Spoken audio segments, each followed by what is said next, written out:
Today I will tell you about the day my daughter got married, a day wrapped in music and roses, laughter and promises, a day that carried one quiet decision I never thought would matter as much as it did.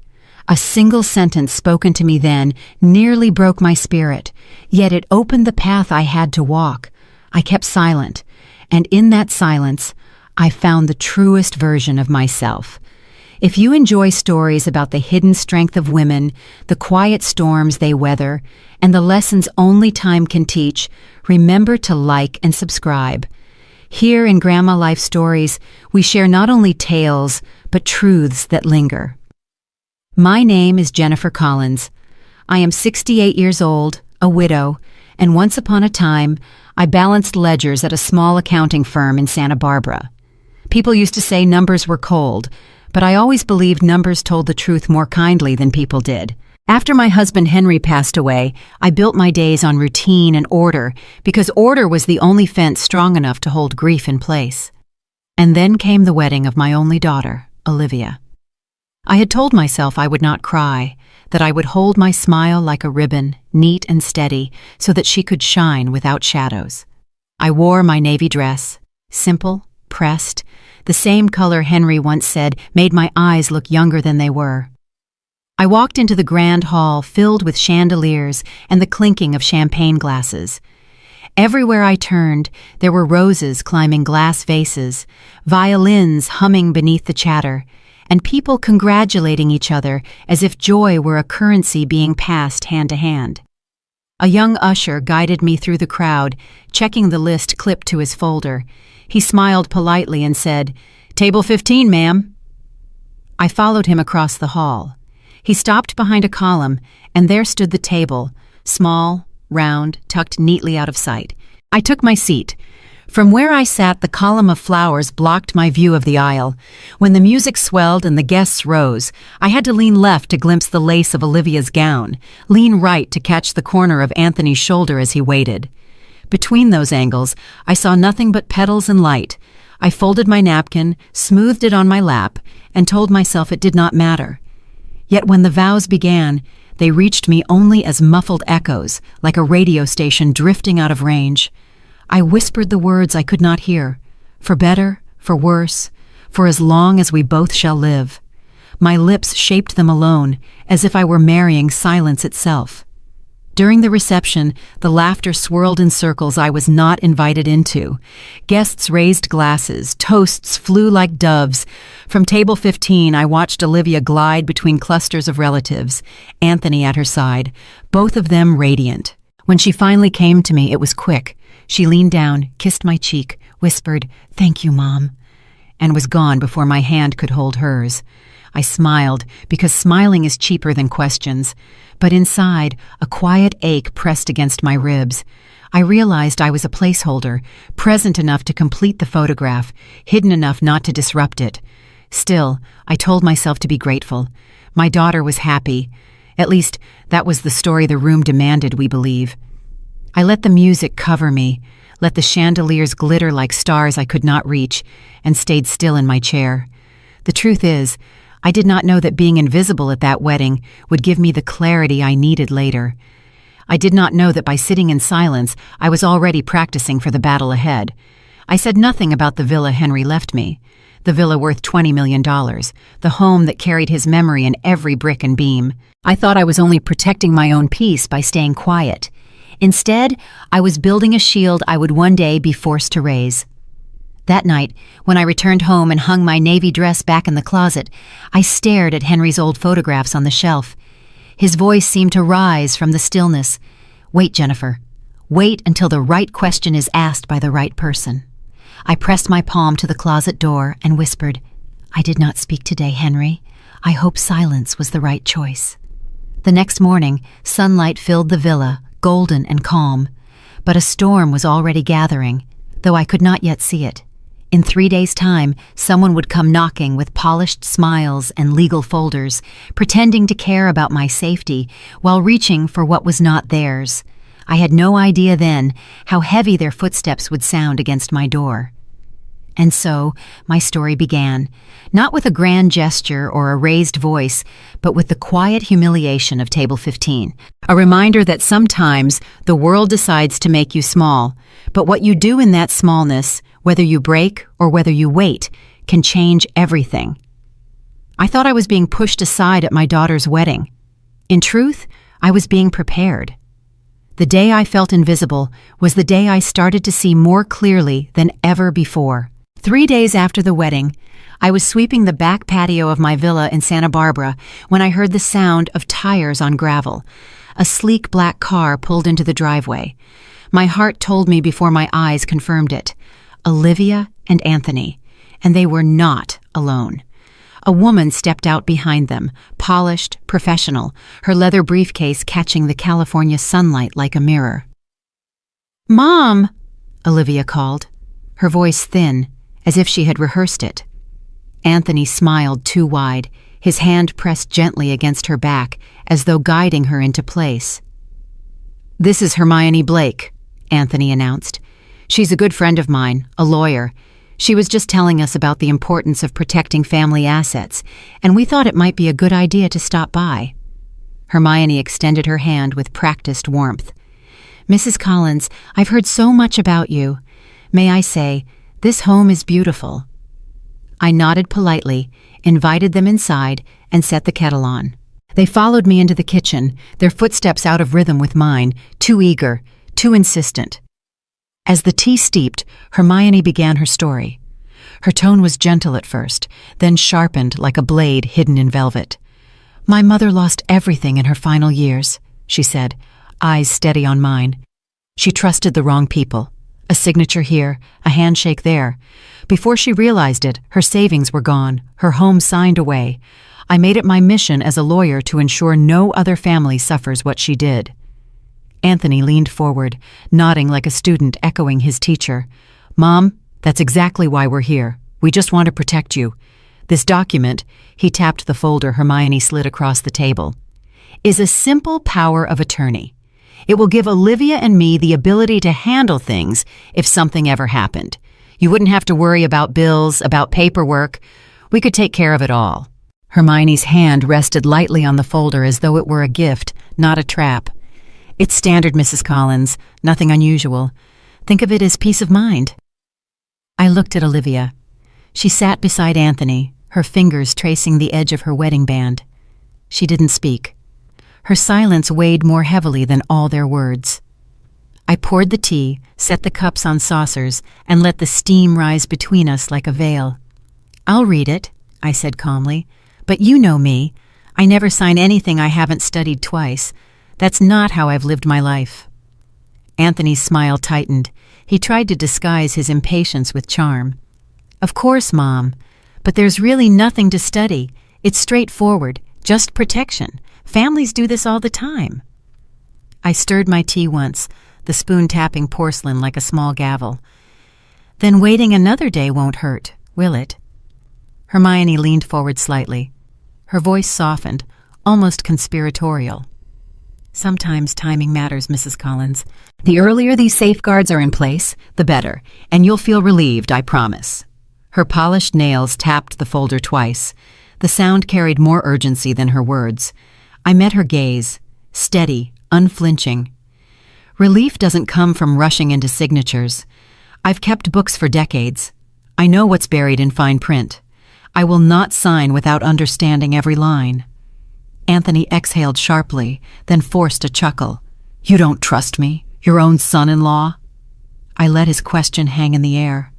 Olivia flinched as if struck by something unseen. "You're asking me to give you control of my life with a pen stroke," I said, my voice level. "Trust isn't demanded, Anthony. It's earned." For the first time, Hermione's composure slipped. A flicker of irritation crossed her face before she smoothed it away.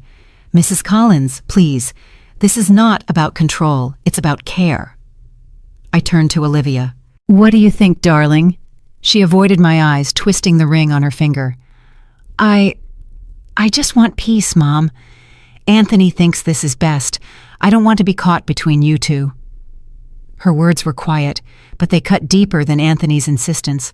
She was torn, I could see it, but fear of conflict weighed heavier on her than loyalty to me. I placed my cup back on the saucer with a decisive click. Then let me make it simple. I will not sign today. I will not sign tomorrow. I will not sign until my attorney reads every single clause. If that troubles you, I can live with your discomfort. Anthony's face flushed, the mask slipping just enough to reveal the edge beneath his charm.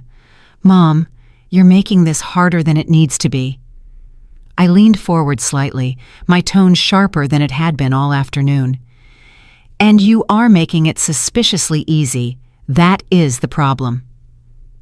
Silence filled the kitchen, broken only by the steady tick of the wall clock. Hermione shifted in her seat. Anthony clenched his jaw. Olivia's eyes glistened, but she said nothing. Finally, Hermione stood, gathering her folder with clipped movements. Perhaps you should review it with your lawyer then, but please, don't wait too long. Time is precious. Anthony forced another smile, brittle now. We'll come back soon, Mom. Maybe then you'll see it's really for the best. They left their teacups half full, the steam still rising as the door closed behind them. I stood alone in the kitchen, the quiet pressing down like a weight. Their performance had been smooth, practiced, almost convincing. Almost. But numbers don't lie, and neither do instincts. Something in their urgency, in Hermione's story rehearsed too perfectly, in Olivia's silence, it all rang like a bell too loud to ignore. I walked to the window overlooking Henry's roses. The vines bent in the wind, but held their ground.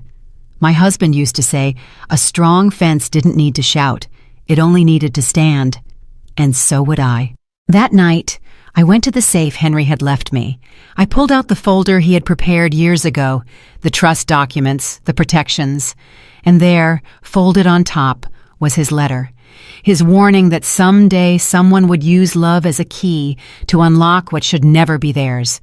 He had been right. The storm had arrived, and now it was my turn to weather it. The night after their visit, I could not rest.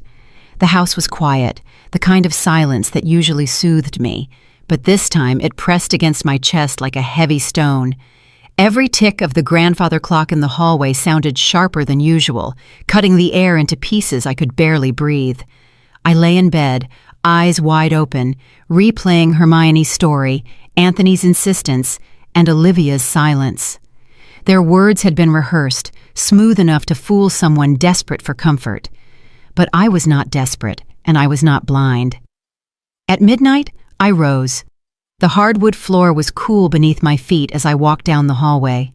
I passed Henry's portrait, his eyes steady, the same gaze that had once made competitors fold in boardrooms. He had been cautious to the point of frustration sometimes, saving every receipt, questioning every contract. I used to tease him about it. Now I wished I could thank him. I knelt in front of the old safe in my study, its steel door worn but unbreakable. My hands moved with muscle memory, turning the dial, pausing at the clicks Henry had taught me years ago. When the lock released, I felt the same satisfaction I had felt when balancing books to the last cent. Inside, neatly stacked documents waited, preserved as if Henry had known this night would come. On top lay a single envelope, yellowed by time but sealed carefully. My name was written in his hand. I slid my finger under the flap, unfolded the paper, and let his voice rise from the page. Jenny.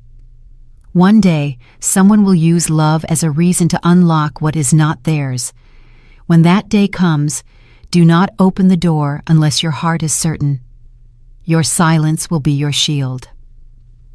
I read it twice, then a third time, the words burning brighter with each pass. Silence. That had been my choice at the wedding, at table 15. It had been my choice again when Anthony pressed me, when Hermione painted her story in soft colors. Henry had been right. He had prepared me for this exact storm. Beneath the letter were thick binders, legal papers bound with ribbons, signatures notarized, seals embossed. I pulled them out and spread them across the desk under the lamplight. The trust Henry had built was a fortress. The villa was locked into a structure designed to withstand exactly the kind of maneuver Anthony and Hermione had attempted. They could argue, they could pressure, they could even threaten, but legally, they could not touch what Henry had safeguarded. I traced his signature on the documents with my fingertip. For a moment, the grief of his absence collided with the strength of his foresight. It felt as though he were still here, guiding my hand, telling me to hold the line. I whispered into the empty room, "You always thought I was too soft, Henry. Maybe you were wrong, or maybe you were shaping me for this exact fight." I closed the binders and sat back, the leather chair creaking under me. I knew what this meant. I could not just wait for them to return with more words and more papers. Waiting would only make me a target easier to corner. No. If this was a game of chess, it was time I moved my first piece. The Jennifer they thought they knew, the quiet widow, grateful for attention, eager for peace, was gone tonight. I had spent decades watching numbers expose lies. Lies always come dressed as favors. Lies always hide in rushed signatures. I would not fall into the trap my daughter's husband had laid. My phone buzzed on the desk, a message from Olivia. Just 2 words. "Are you okay?" My throat tightened. She knew something was wrong, but she was too afraid to stand against Anthony. I typed back, "I'm fine. We'll talk soon." Then I locked my screen. I could not afford to be swayed by her tears right now. I returned Henry's letter to its envelope and placed it back in the safe. But this time, I did not shut the door. Instead, I left the binders on my desk where I could see them. They were no longer just papers. They were a battle plan, a declaration that I was not a victim waiting to be saved. I stood by the window, looking out at the villa grounds. The ocean wind carried the scent of salt and roses from Henry's garden. The roses bent under the gusts, but their roots held, strength in silence, defense in patience. I realized Henry's words were not just legal advice. They were philosophy. They were a reminder that not every fight requires shouting. Sometimes the strongest stance is the refusal to move. The clock struck 1. I felt no fear now, only resolve. I would not crumble under pressure. If Anthony wanted to test me, he would find I had steel where he expected surrender. If Hermione thought her polished words could soften my defenses, she would learn that numbers are harder than emotions. And if Olivia thought silence meant weakness, she would discover that silence can roar louder than anger. I whispered again, this time not to Henry but to myself. "You will not catch me off guard. Not now. Not ever." Then I turned off the lamp, locked the study door, and walked back to bed. For the first time in days, I slept without dreams. The morning after I read Henry's letter, I knew hesitation would be my greatest enemy. If Anthony and Hermione thought they could corner me, they would find me armed. I had proof of Henry's foresight, but I needed more. I needed to know exactly what Anthony was hiding, and there was only one person I trusted for this kind of work. I picked up the phone and dialed a number I had not called in years. The line rang twice before a voice answered, low and measured. "David Chen." "It's Jennifer Collins," I said, my tone sharper than usual. "Henry's wife." A pause, then a shift in his voice, almost soft. "Jennifer, it's been a long time. What brings you to me?" I breathed once, steady and deliberate. "Trouble. The kind Henry warned me about. My son-in-law is pressing me to sign over control of my assets. He didn't come alone. He brought a lawyer and a story rehearsed well enough to fool a crowd. But my instincts say desperation is driving him." Silence lingered for a moment. Then David spoke with precision. "Henry once saved me from a mistake that would have cost my family everything. I never forgot it. If you need me, I will return the favor." "Then I need you now," I said firmly. "I don't want opinions. I want facts. Find out everything you can about Anthony Reed, his finances, his debts, his business history. Do it quietly. I don't want him to know I'm watching." "You have my word," David replied. "I work in silence. I'll contact you when I have answers." When the call ended, I stood at the window, gripping the phone until my knuckles whitened. This was no longer a conversation over tea. This was a chess match. and I had just moved my first piece. That afternoon, I tried to settle into routine. I paid bills, sorted receipts, watered Henry's roses, but every simple act now carried weight. The papers Anthony had placed on my table weren't just documents, they were weapons. Olivia's silence wasn't just discomfort, it was a warning, and Hermione's story about her mother was not compassion, it was bait. By evening, the phone rang again. David wasted no time with pleasantries. "I started digging," he said. "You were right to call me. Anthony Reed is not who he presents himself to be." I tightened my grip on the receiver. "Tell me." His startup collapsed 6 months ago. Investors pulled out after financial discrepancies appeared. He tried to pivot, but he's drowning. Records show outstanding debts, over $300,000. His condo is under foreclosure. The wedding you just attended was financed by loans he cannot repay. I felt heat rise in my chest, not from surprise, but from the confirmation of what I already suspected. So the polished smile, the talk of security, the sudden urgency, it's all a mask for desperation. "Exactly," David said. "He isn't just greedy, he's cornered. And people who are cornered will do anything. You need to be careful, Jennifer. If he senses you know, he may press harder." "Let him press," I replied coldly. "I will not bend." For the first time, David's voice carried a trace of respect. "Henry always said you were sharper than you let on. He was right." After I hung up, I paced the study. The air felt different now, charged, heavy with decision. Anthony was not just testing my patience. He was gambling with my silence. He believed he could push me because I was older, because grief had softened me. He thought I would sign anything if he wrapped it in words like love and safety, but he had underestimated me. I sat at Henry's desk and pulled out a fresh notepad. In clean, bold strokes, I wrote down every step I needed to take. Call my attorney. Keep Olivia close, but watch her loyalties. Guard every document in the safe. Anticipate Anthony's next move. I was no longer waiting to defend myself. I was preparing to strike. That night, Olivia called. Her voice trembled. "Mom, Anthony feels you don't trust him. He says you're making things harder. Can't you just sign to give us all peace?" The words stung, not because they were sharp, but because they came from my daughter's mouth. Still, I kept my tone steady. "Olivia, listen to me. A man who truly protects his wife does not force her mother into silence. He does not hide his failures behind papers and lawyers. If Anthony is pressuring you to pressure me, then you need to ask yourself who he's really trying to protect." There was a pause on the line. I could hear her breath falter, the small crack of doubt forming, but she said nothing more. When she hung up, I sat in the dark, staring at the roses outside swaying in the wind.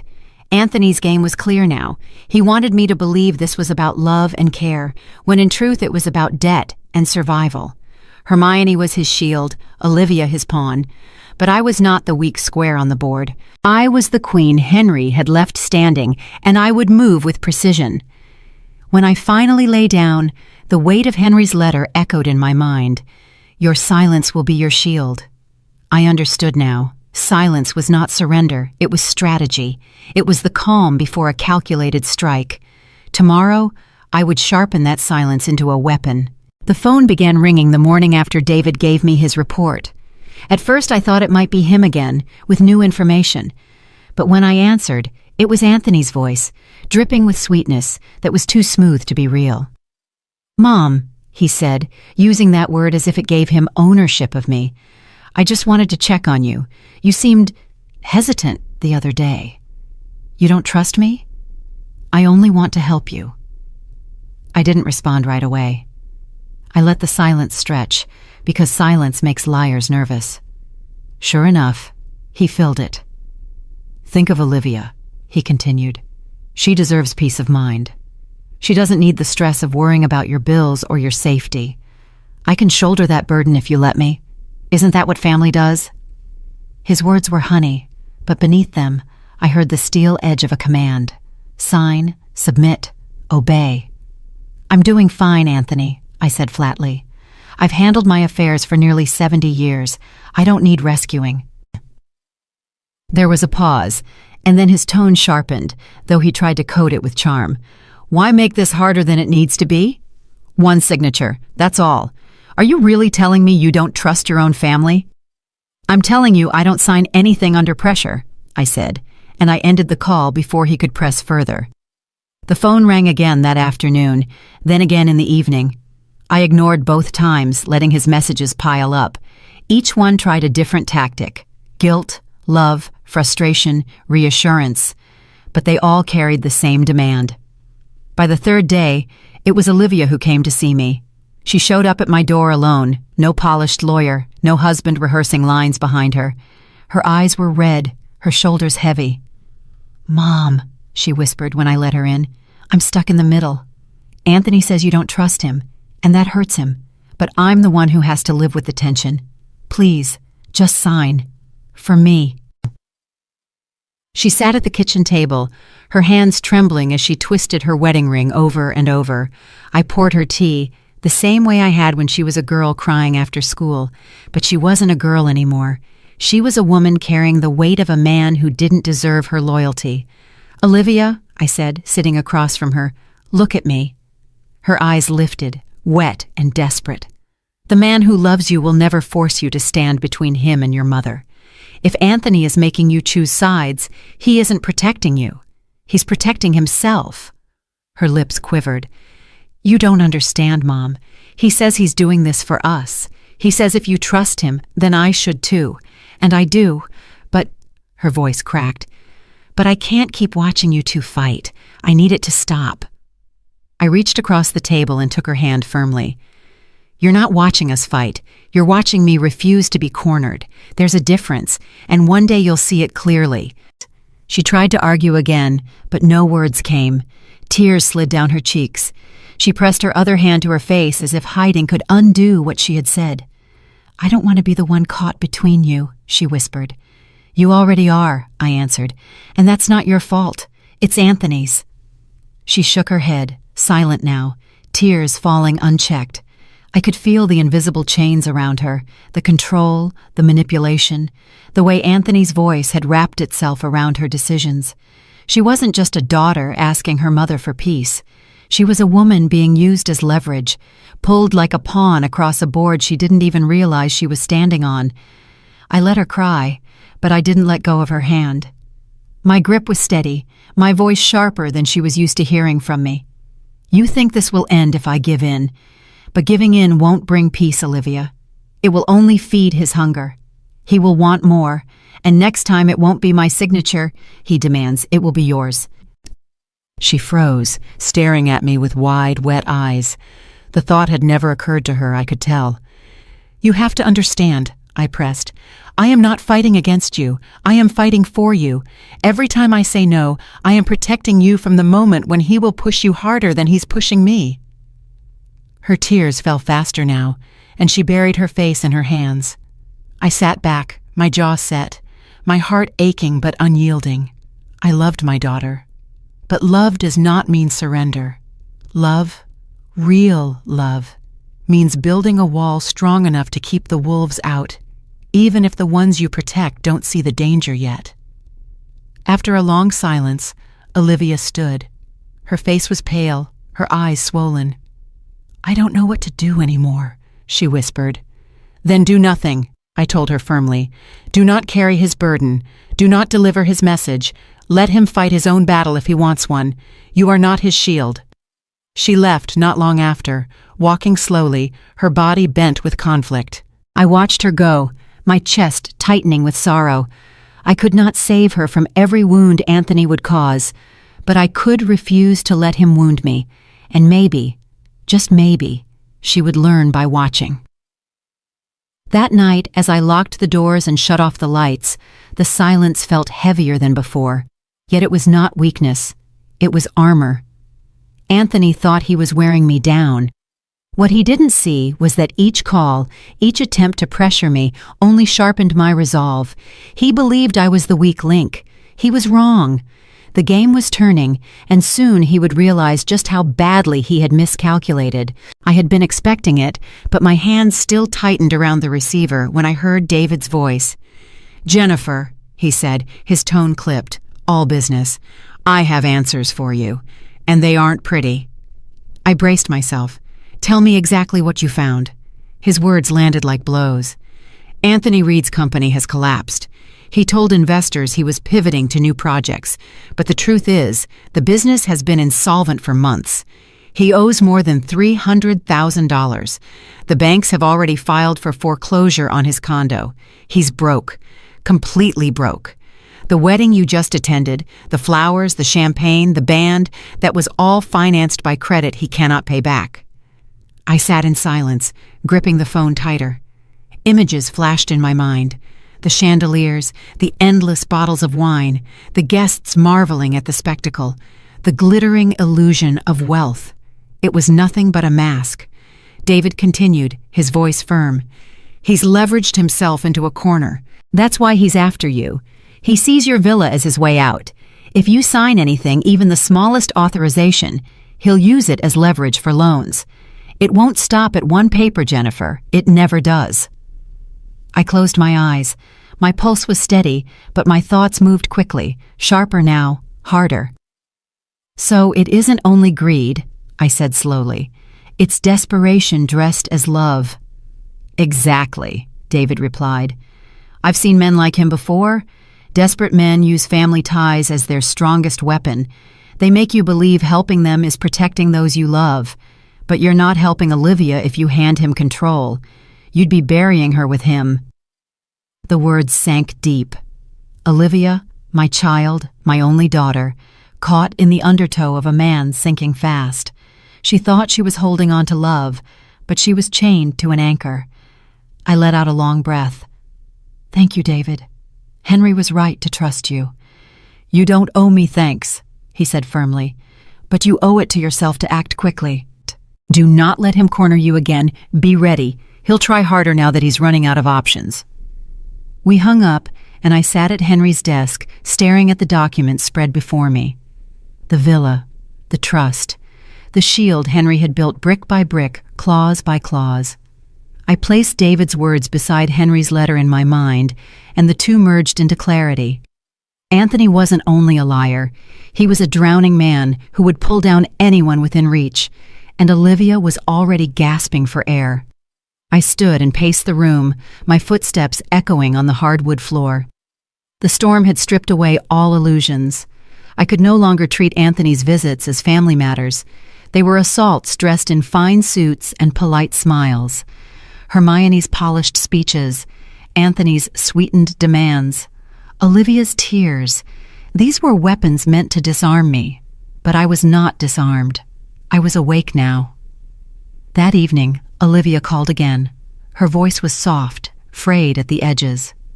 Mom, Anthony is upset. He thinks you don't respect him. He feels humiliated. I cut her off before the guilt could seep in. Olivia, humiliation is the cost of lies.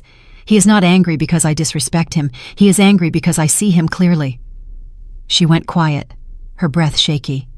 You don't understand, Mom. He's trying. He just wants to fix things for us.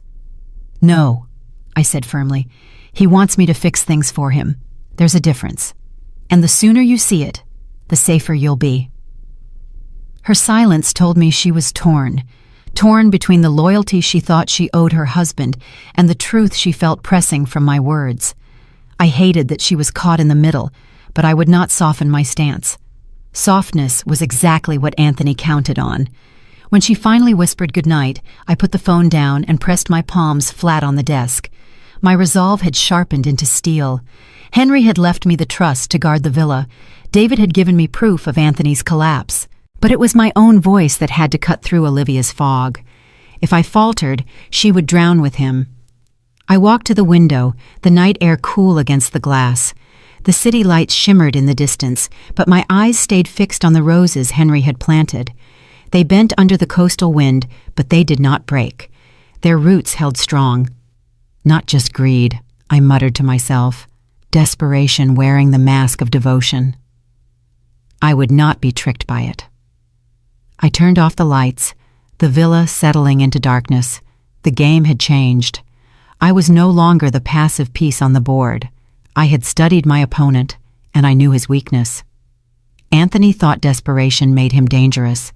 He had not yet learned that clarity makes me stronger. It happened on a gray afternoon, the kind of day when the clouds hang low and the air carries the threat of rain. I had just finished sorting through Henry's files again, reassuring myself that everything was intact, when the sound of hurried footsteps echoed outside the villa. Before I could even reach the door, Anthony pushed it open with Olivia trailing behind him. He carried a folder thick with papers, his smile stretched too tight, his eyes restless. "Mom," he said, his tone urgent but coated with false concern. "Thank God you're home. We need to take care of this immediately. The bank called. They need your signature today, tonight even. If we don't get this done, there will be penalties." He dropped the folder onto my dining table as if it were a gift, but the thud it made sounded more like a threat. Olivia stood behind him, her shoulders stiff, her hands clasped together. She didn't meet my eyes. I could see the guilt already written across her face. Anthony pulled a pen from his jacket pocket and clicked it, the sound sharp in the quiet room. "It's routine, nothing complicated. Just sign here, and you'll be protected from any late fees. We can't let the bank penalize you. Right, Olivia?" She shifted uncomfortably. "Anthony said it was urgent," she murmured, almost apologetically. I didn't move toward the folder. Instead, I studied him carefully. His suit jacket was pressed, but the collar was damp with sweat. His smile was fixed, but his jaw twitched. He was pushing too hard, and desperation seeped through every gesture. "Show me the name of the bank," I said calmly. He opened the folder quickly, flipping past pages before I could catch the headers. His hand hovered over the top line as he slid the signature page toward me. "It's right there, Mom. Everything is lined up. All you need to do is sign." Olivia, caught in his urgency, reached for the pen he had placed in front of me. Her hand trembled as she held it out, the gesture almost pleading. For a moment, I saw her as she had been at 8 years old, nervously offering me her school report card, hoping for approval. Now she was offering me a pen, not because she believed in what she was doing, but because she was trapped between my strength and his pressure. I placed my hand flat on the table, stopping the pen before it reached me.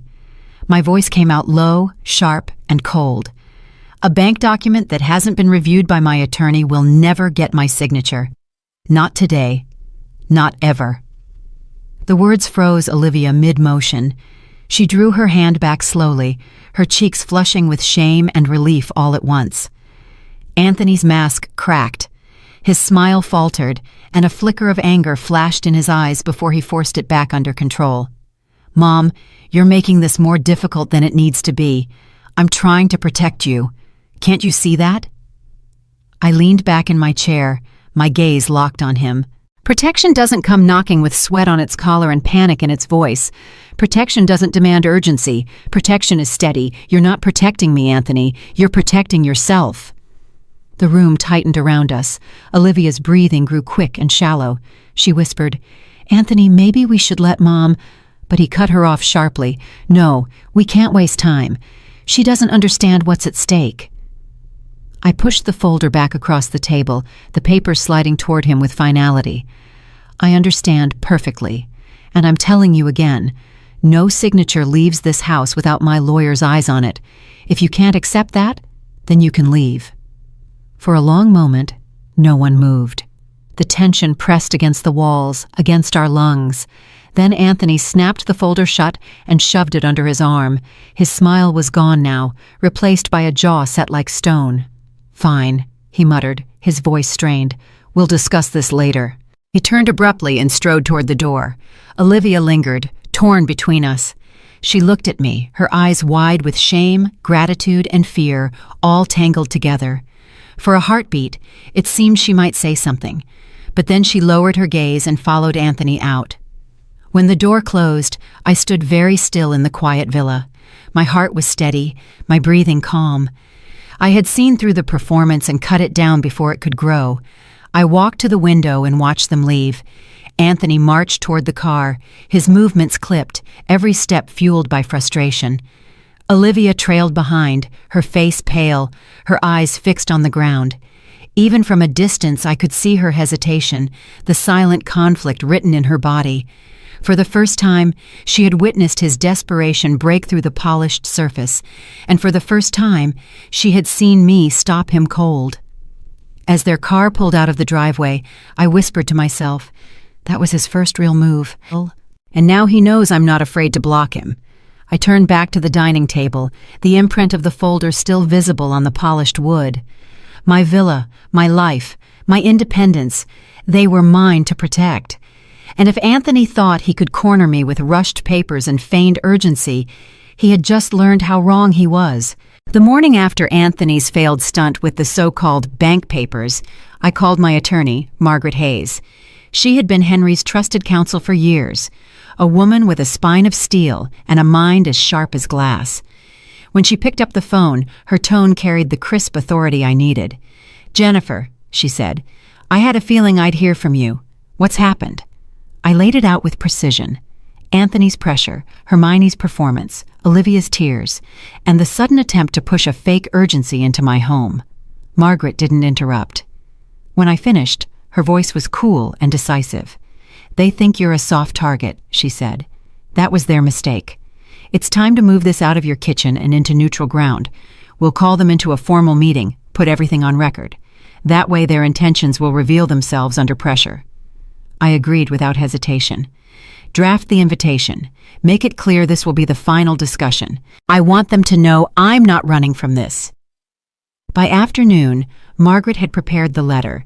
It was written with surgical precision, inviting Anthony Reed and his attorney, Hermione Blake, to a formal session at a downtown office to address the matter of legal authority concerning Jennifer Collins's estate. It was delivered the same day, and I knew it would land like bait too sweet for them to resist. Anthony called me that evening, his voice bright with false triumph. "Mom, I knew you'd come around. Finally ready to see reason, huh?" I let him savor his illusion. "I'm ready to end this conversation once and for all," I said evenly. He laughed, relieved. "Good. You won't regret it. Hermione will have everything prepared. You'll see, this is the best way for everyone." For everyone. His words echoed in my mind. In Anthony's vocabulary, everyone always meant himself. Hermione, I knew, would treat this meeting as her stage. She would polish her arguments, line up her clauses, and walk in believing I was a widow too frail to resist her confidence. She had no idea I had already seen behind the curtain, thanks to David's investigation. She didn't yet know the truth of Anthony's debts. That would be my advantage. But Olivia, my heart sank when I thought of her.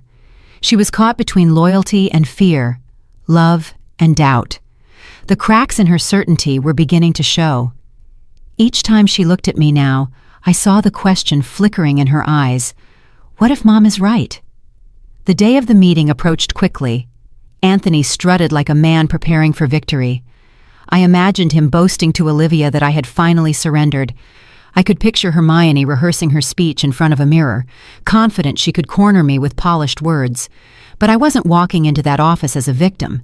I was walking in armed with Henry's trust, David's evidence, and the clarity of my own resolve. The night before, Olivia came to see me. She slipped into the villa quietly, her voice hushed, her eyes troubled. "Mom, is it true? You're meeting with them tomorrow?" "Yes," I answered. "And you'll be there too. You deserve to hear the truth in full daylight." She wrung her hands. "Anthony says you're finally listening. He says once you sign, everything will calm down. We can all move on." I shook my head, my voice sharp. Moving on isn't the same as being chained.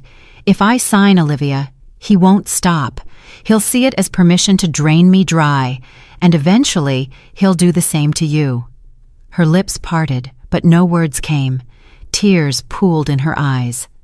"Sweetheart," I continued, softer now but no less firm, "I know you think this is about peace, but peace built on lies collapses faster than war. Tomorrow you'll see who Anthony truly is, and when you do, you'll understand why I cannot bend." She left soon after, shoulders heavy with conflict. I watched her walk down the path to their car, Anthony waiting inside, drumming his fingers impatiently on the steering wheel. She slid into the passenger seat without looking back. The next morning, I stood in front of my mirror, adjusting the lapel of my navy blazer. No trembling hands, no hesitant eyes. For the first time in weeks, I felt Henry's presence steadying me. His letter had warned me. His trust had armed me. His memory walked with me. This was not just a meeting. It was a declaration of war, and I was ready. When we arrived at the downtown office, Margaret carried my files like weapons. Anthony and Hermione were already there, waiting, their faces lighting up as though victory were minutes away.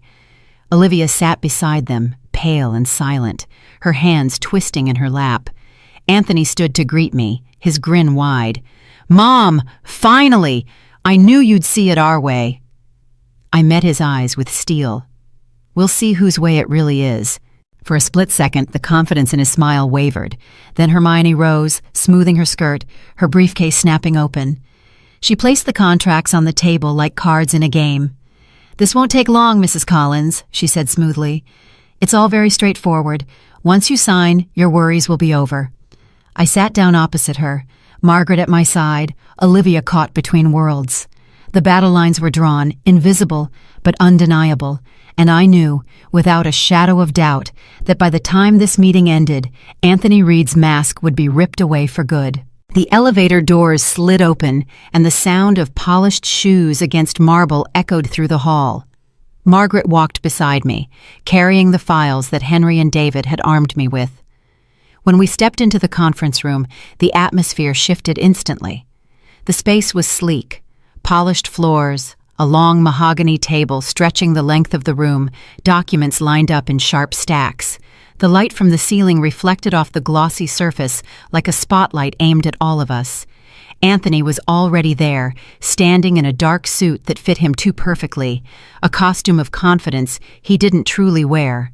Hermione sat next to him, adjusting her glasses, her posture crisp, her briefcase propped open with contracts neatly organized inside. Olivia sat quietly beside them, her hands clenched in her lap, eyes cast downward. She looked small against the weight of the moment, caught between sides she didn't want to choose. Margaret and I took our seats at the opposite end. I straightened my back, met Anthony's eyes, and let silence settle like heavy stone between us. Anthony broke it first, his smile strained but steady. "Mom, thank you for finally agreeing to this. We can put all the confusion behind us today." Hermione leaned forward, her voice smooth, rehearsed. "Mrs. Collins, our intention is simple. We want to ensure your safety and peace of mind. This power of attorney will allow Olivia and Anthony to handle matters seamlessly on your behalf. It's only precautionary, nothing more." I didn't answer. Margaret slid her legal pad across the table and tapped her pen once, a sharp reminder that we weren't here to be lulled by stories. Anthony pressed on, trying to mask impatience as warmth. "You don't need to worry, Mom. We'll handle everything. Bills, property, legal issues. You can just relax, finally." I tilted my head, my voice calm but edged. "I've managed my affairs longer than you've been alive, Anthony. Relaxation doesn't come from signing away control." Hermione jumped in quickly, sensing his falter. "Mrs. Collins, I know trust is difficult. Let me assure you, this is the most common, sensible safeguard for someone in your position. You've worked hard all your life. Isn't it time you let family protect you?" Her tone was flawless, her delivery precise. If I hadn't seen the truth already, I might have believed her, but I had David's report, Henry's letter, and my own instincts carved from decades of balancing truth against lies. I leaned forward slightly. "You're telling me this is for my safety. Yet your urgency, your timing, your insistence, it all points to something else. If this were truly about my protection, why the rush? Why the pressure? Why the constant calls?" Anthony's jaw tightened. He forced another smile, but his voice betrayed a crack. "Because time matters, Mom. The longer you delay, the more vulnerable you are. Don't you see? We're trying to help." I let the silence hang again. Across the table, Olivia finally looked up. Her eyes darted between us, fear flickering in them. I saw her chest rise and fall quickly, the quiet panic of someone who knows she's witnessing a battle she cannot control. Margaret cleared her throat, speaking with deliberate firmness. Mrs. Collins is not obligated to sign anything today. In fact, Mr. Reed, you and your counsel should know she is fully protected by a trust established years ago. That trust makes these documents irrelevant. Your request has no standing. The words landed heavy. Hermione's eyes widened briefly, but she recovered quickly, flipping through her papers as if searching for a counter. Anthony's confidence slipped further, his smile now a thin, brittle line. I didn't move. I wanted them to feel the weight of the shield Henry had built, the fortress they hadn't accounted for. Anthony leaned forward, his voice low, urgent. Mom, don't do this. Don't let outsiders put a wall between us. I'm your family. Olivia is your daughter. We're not enemies. I kept my gaze locked on his. Family doesn't lie. Family doesn't trick. Family doesn't drag lawyers into kitchens to push signatures. You've shown me exactly what you are, and it is not family. The room fell silent again. Olivia's eyes brimmed with tears, her fingers tightening around each other as if holding on to something fragile. Hermione shifted in her seat, her confidence rattled. Anthony sat back, his mask nearly shattered. I let my voice cut through the quiet, sharp, and unyielding. If you came here expecting me to surrender, you miscalculated. This meeting isn't my concession. It's my line in the sand. Anthony's face flushed red, his composure breaking for the first time. Hermione reached for his arm, trying to steady him, but the crack had already formed. Margaret closed her folder with a decisive snap. My client has spoken. Unless there's legitimate business to discuss, this session is over. I rose from my chair, calm and unshaken. My heart was steady, my mind sharper than ever. Across the table, Olivia's tears slipped silently down her cheeks. She didn't speak, but the look she gave me, half sorrow, half gratitude, told me she was beginning to see. This was no longer just about signatures or papers. This was about truth tearing through illusion, and the next move would shatter the mask completely. The conference room had gone silent for a moment, heavy with anticipation. Hermione adjusted her glasses, folded her hands neatly on the table, and leaned forward as though she were about to deliver a sermon. Her tone dropped into something softer, almost mournful, designed to pierce emotion rather than logic. My mother, she began, her voice trembling just enough to sound authentic, was a strong woman. She raised me alone, worked until her hands cracked, saved every dollar. But in her final years, she trusted the wrong people. She believed that love and promises would protect her. She signed away rights without knowing what she'd done. I stood by and watched the home she built disappear, watched strangers take everything. I vowed never to let another family suffer that fate. Her words lingered in the air like incense, meant to cloud judgment. She even lowered her gaze, pressing her lips together, as though steadying herself from grief. It was a performance sharpened by practice. Anthony seized the pause she left open. He leaned in, his tone gentle but insistent. Mom, that's why I've been pressing you. I don't want you to end up like that. This paper isn't about control. It's about safety. I just want to make sure you're never alone, never taken advantage of. He glanced at Olivia, then back at me, his eyes shining with a counterfeit sincerity. We want to protect you. Isn't that what Henry would have wanted? For his family to take care of you? Olivia sat beside him, her hands twisting in her lap. She didn't raise her eyes. The way her shoulders hunched, the way she stared down at the table, it told me everything. She was trapped in the lie, unable to speak, but unable to fight against it either. I looked at her, searching her face for even a flicker of resistance.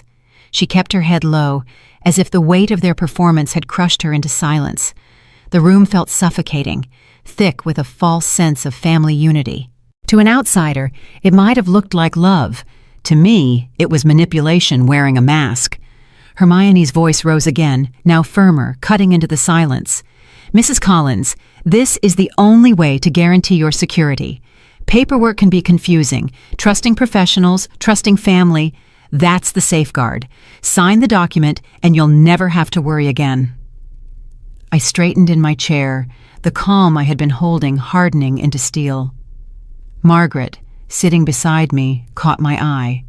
She didn't need words. We had planned for this. She reached into her briefcase and withdrew a leather-bound folder, sliding it across the table with a deliberate motion.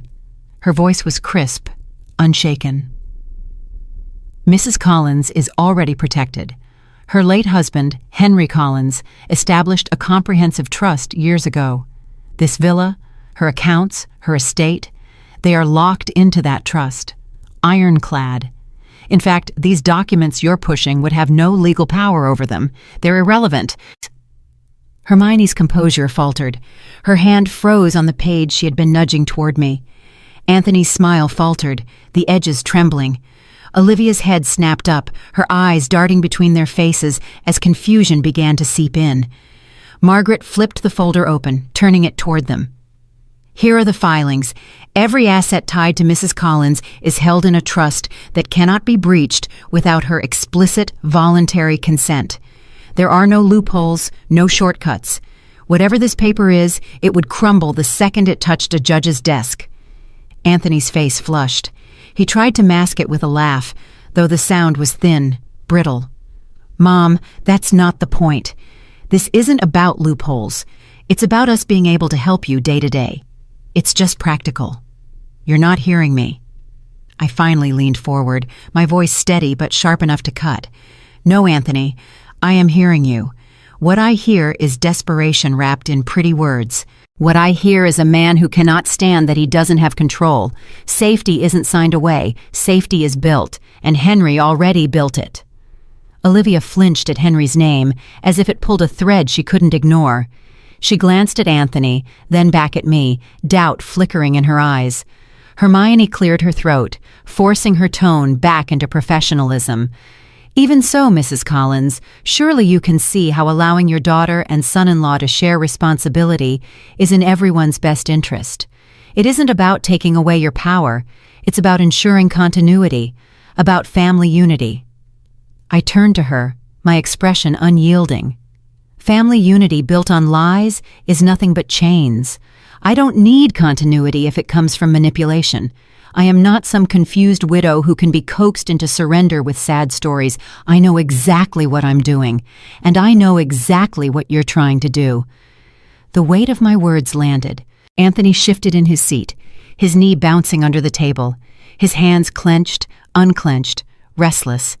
For the first time, the performance wasn't holding together. Olivia's breathing grew uneven. She stared at her husband, confusion deepening into unease. I could see it, her loyalty cracking, her certainty faltering. She wanted to believe him, but my words were cutting through the haze. Margaret closed her folder, her voice final. Mrs. Collins has no reason, legally or personally, to sign what you've brought. You have no standing here. This meeting is not to force her into a corner. It's to make it clear she cannot be cornered. Anthony's smile was gone now. Sweat gathered at his temples. Hermione pressed her lips together, calculating her next move, but knowing the ground had shifted beneath them. I let my gaze travel from Anthony to Hermione, then to Olivia. My voice was calm but laced with iron. You thought sweet words would soften me. You thought family ties would bind me. But you forgot who you're dealing with. I am Henry's wife. I am Olivia's mother, and I do not break. The silence that followed was heavier than any argument they could muster. In that silence, I could feel the tide turning. The first round was over, and their mask was beginning to slip. Anthony leaned forward, palms open, his voice coated in urgency and false sincerity. Mom, listen to me. Everything I've done, everything I've asked, it's because I love Olivia, because I want to protect this family. You think I'm pushing, but I'm fighting for us. I don't want you vulnerable. I don't want Olivia to ever worry about you. Isn't that what a son-in-law should do? He thought the performance would sway me. His tone wavered between desperation and rehearsed devotion, the perfect mix to disarm someone clinging to hope. Olivia's eyes shimmered with tears. Her face flushed, but she still avoided my gaze. Hermione adjusted her glasses, nodding subtly, as if Anthony's words were evidence of his noble heart. But I had heard enough. I reached calmly into my folder, withdrew the documents David had delivered, and set them down on the table with a sharp, deliberate sound that cut through his pleading tone. "Anthony," I said, my voice hard as steel, "you talk about family. You talk about love. So tell me this. What about the $300,000 in debt you've buried under false promises? What about the foreclosure notice the bank sent you last week? Was that also for love? Was that to protect Olivia?" The silence that followed was absolute. It was as if the air had been sucked out of the room. The hum of the fluorescent lights above seemed suddenly louder, the tick of the wall clock pounding like a drum. My words hung between us, unrelenting, impossible to deny. Anthony's face drained of color. The confident son-in-law, the charming businessman, the self-appointed protector, gone in an instant. His lips parted, but no sound came out. His eyes darted to Olivia, then to Hermione, searching for an escape, a lifeline, but there was none. Hermione's hand froze on her legal pad. Her eyes widened, disbelief flashing across her face. She had walked into this room convinced she was defending a man of principle. Now she realized she had been used. The ground under her arguments crumbled in a single blow. Olivia's body trembled. She lifted her eyes to Anthony, confusion and horror battling in her gaze. "Is it true?" Her voice cracked, raw, like glass under pressure. "Anthony, is it true?" Anthony swallowed hard, his jaw tightening, but he couldn't look at her. The silence was his confession. Hermione pushed her chair back slightly, her voice breaking through the tension. "You told me this was about protecting your mother-in-law. You told me this was preventative. You never said a word about debt." Her voice shook with fury. She felt betrayed, just as Olivia did, just as they expected me to be. Anthony finally snapped, slamming his hand against the table. "I had no choice." His mask shattered, voice rising into raw panic. "Everything was falling apart and no one would help me. I needed leverage. If she had just signed, if she had just trusted me, we could have saved everything." I leaned forward, my voice cutting through his outburst like a blade. "Don't you dare twist this. You didn't want to save us. You wanted to save yourself. You used Olivia. You used Hermione. You tried to use me. And you did it all under the disguise of family." Olivia flinched at my words, but she didn't deny them. Her tears spilled freely now, her breathing uneven.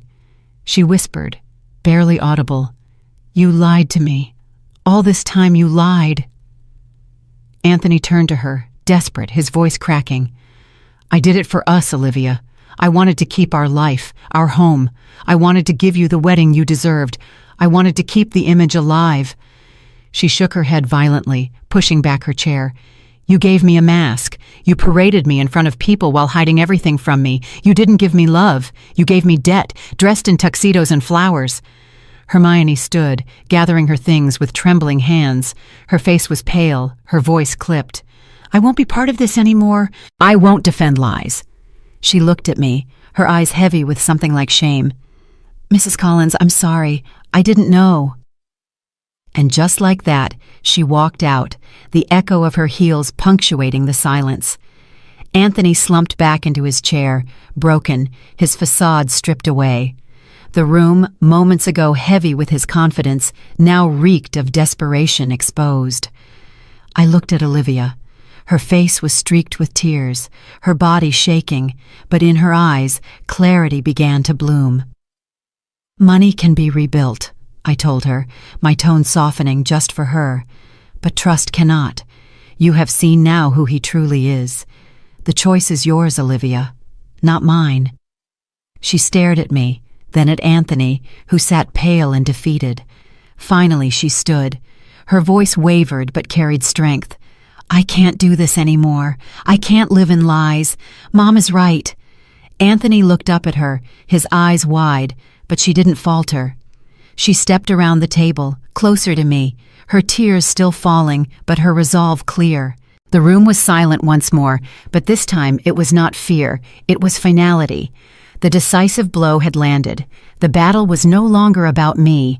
It was about Olivia seeing the truth with her own eyes, and Anthony, stripped bare, could not hide from it anymore. The room was heavy with the wreckage of truth. Anthony sat hunched, pale and silent, his mask shattered.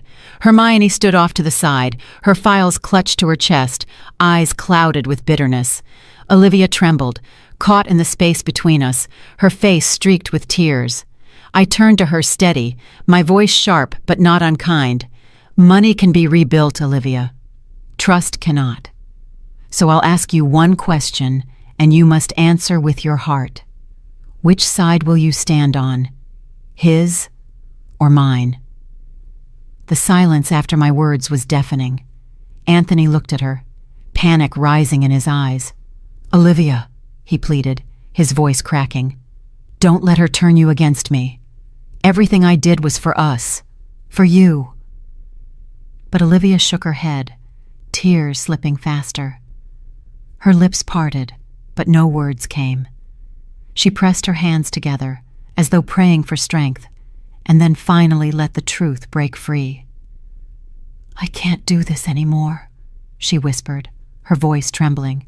She turned her eyes to me, filled with grief, but also clarity. Mom, I'm sorry. I can't lie to you another day. Slowly, she pushed her chair back. The sound of wood scraping the floor was louder than thunder in that sterile room. She stood, her legs unsteady, and walked around the table. When she stopped beside me, her shoulders slumped with the weight of her decision, but her eyes held a fragile resolve. Conchinloy, me, she said again, in a voice that cracked, though she spoke in English now. I can't keep betraying you. Anthony's face twisted, a mix of shock and rage. Olivia, sit down. You don't understand what you're doing. She's manipulating you, can't you see? She's turning you against your own husband. Her tears glistened, but she did not waver. No, Anthony, you did that yourself. You lied to me. You lied about the company, about the debt, about everything. You didn't protect me. You used me. His mouth opened, but nothing came. The truth had cut him deeper than any words I could deliver. Hermione, who had been silent until now, gathered her papers with trembling hands. Her voice was low, almost bitter. I won't be part of this circus. You lied to me too, Anthony. You told me this was about safeguarding her assets. I should have known better. She stuffed the last folder into her briefcase, her composure gone. I'm done. With that, she turned and walked out, her heels striking the floor in sharp, angry rhythm. The door clicked shut behind her, leaving only the three of us. Olivia wiped her tears with the back of her hand, her chest rising and falling with ragged breaths. She looked at me, then at Anthony, as if she needed to say it twice to make herself believe it. I choose my mother. The words were final. Anthony's body slumped against the chair, his face drained of color. For once, he had nothing left to say. He looked small, stripped of all his bravado, a man cornered not by contracts, but by his own deceit. I placed a steady hand on Olivia's shoulder. You don't need to apologize anymore, I told her, my voice firm but warm. You opened your eyes. That is enough. Anthony finally erupted, his fist slamming onto the table. You think this is over? You think you've won? You'll regret this, Olivia. Without me, you'll have nothing. Olivia turned to him, tears still glistening, but her voice steadier now. Without you, I'll finally have the truth, and that's more than anything you've ever given me. He recoiled as if struck. The fury in his eyes flickered, then dimmed into despair. He looked between us, his wife and his mother-in-law, now united, a wall he could no longer breach. The room felt lighter without Hermione's presence, without the suffocating web of lies. For the first time since this ordeal began, I felt the balance shift completely. I looked at Anthony one last time, my words cold and final. This meeting was never about signing papers. It was about showing you that you cannot break me, and now you cannot break her. He had no answer. His lips pressed into a thin line, his shoulders sinking. The battle was over, and he had lost. Olivia clung to me then, sobbing quietly against my shoulder, her body trembling as though she were finally letting go of chains she had carried too long. I held her firmly, not as a victor, but as a mother reclaiming her child. The war of words had ended. The decisive blow had been struck, and Olivia, at last, had chosen the side of truth. Anthony sat silent, defeated, as the storm he created finally collapsed around him. The meeting ended, but the storm didn't. Outside that polished Los Angeles office, the damage followed Anthony and Olivia like a shadow they couldn't outrun. I heard later from Margaret, her contacts saw them in the parking lot, voices raised, sharp enough to slice through the evening air. Olivia shouting, her words breaking. "You lied to her. You lied to me. Everything we built, was it all borrowed, all fake?" Anthony tried to grab her arm, to soothe her with the same poisoned tone he had used on me. "I did it for us, Olivia. Don't you see? Without those papers, we're finished." But she pulled away, tears streaking her cheeks, her voice fierce. "We are finished, Anthony, not because of money, but because of lies. You didn't just betray her trust. You betrayed mine." For the first time, he had no answer. His silence spoke louder than his words ever had. As for Hermione, she never came back to them. That evening, she sent Margaret a brief email. "I was wrong. I let my personal wounds cloud my judgment. I cannot represent a client who builds cases on lies." I imagined her closing her file with hands heavy from shame. She had realized she was not only fooled by Anthony, but also haunted by the ghost of her own mother's story. Her decision to walk away was bitter, but it was also her redemption. A week later, I was in my kitchen, watering Henry's roses in the vase by the window, when I heard a knock on the door. I opened it to see Olivia standing there alone. Her eyes were swollen, her posture weary, her spirit frayed. "Mom?" she whispered, voice trembling. "I don't know where else to go." I led her inside. She sat at the table where Anthony once placed his folder of lies. Her hands shook as she wrapped them around the mug of tea I gave her. For a long moment she didn't speak. When she did, her words tumbled out, raw and broken. "I believed him. I defended him even when I wasn't sure, and now all I feel is shame. I let him use me to get to you. I don't know how to fix this." I studied her carefully. She was still my daughter, but the blind loyalty in her eyes had been replaced by pain. Pain could destroy, or it could wake someone up. "Olivia," I said firmly, "you're not here to fix his mess with my money. You're here to decide if you'll stand on your own feet or let him drag you deeper." Her tears spilled over, dropping onto the table. "I'm begging you, Mom. Please, just give us something. A chance to breathe. He says we can rebuild if we just have one more break." My jaw tightened, but my voice stayed calm. "No, I won't write you a check to cover his lies. That would only tie you tighter to his chains." Her head snapped up, eyes wide with hurt. "Then you're turning your back on me too?" I shook my head slowly. "No, I'm offering you a path forward. But it will be on my terms, not his." She swallowed hard, whispering, "What terms?" I leaned in, my voice steel. "First, counseling. Financial and marital. Both of you sit in front of professionals who will cut through his excuses. Second, if he proves he can hold a steady job and take responsibility without dragging you down, then I will consider a structured loan, not a gift, a loan, and one he'll have to work to repay." Olivia blinked at me, her tears slowing, her mind trying to wrap around what I said. "So you'd still help us?" "I'll help you," I corrected sharply. "But I will not rescue him. Understand the difference." She covered her mouth with her hand, muffling a sob. Relief and despair clashed on her face. "I don't know if he'll ever change." "That's not for me to decide," I said firmly. "That's for him to prove, and for you to decide if he's worth waiting for." Her eyes softened then, gratitude seeping through the grief. "You're stronger than I ever realized, Mom." I reached across the table, laying my hand over hers. No, Olivia, I'm not stronger. I'm just done letting lies run this family. Henry built protections for me. Now I'm building them for you. She squeezed my hand, her shoulders trembling. I'll try, Mom. I promise I'll try.